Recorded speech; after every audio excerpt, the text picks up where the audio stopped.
தமிழன் தான் சொன்னார், யாரும் ஊரே யாவரும் கேளுகிறது. வரலாற்றை மறைப்பதோ மறப்பதோ அரசியல் நாகரிகம் அல்ல. உங்களுக்கு முன்னே செல்லும் தலைவனாக அல்ல, உங்களின் தோளோடு தோள் நின்று உங்களின் உச்ச நண்பனாக என்றும் உங்களின் ஒருவனாக வருவேன். முதலமைச்சராக ஸ்டாலின் பதவியேற்ற முதல் நாளில் முத்துவேல் கருணாநிதி ஸ்டாலின் என்னும் நான்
முதல்வர் ஐயா பெண்களுக்கோசம் பிங்க் ஆட்டோ கொடுத்தாங்க. எங்களுக்கு ரொம்ப உதவியா இருக்கு.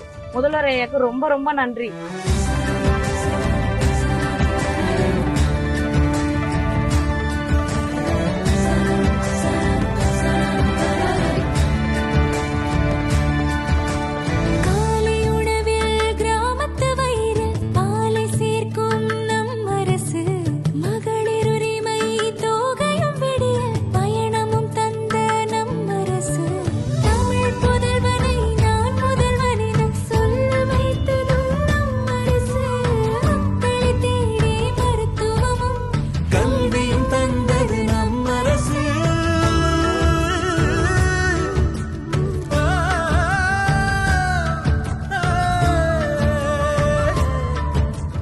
முதல்வன் என்று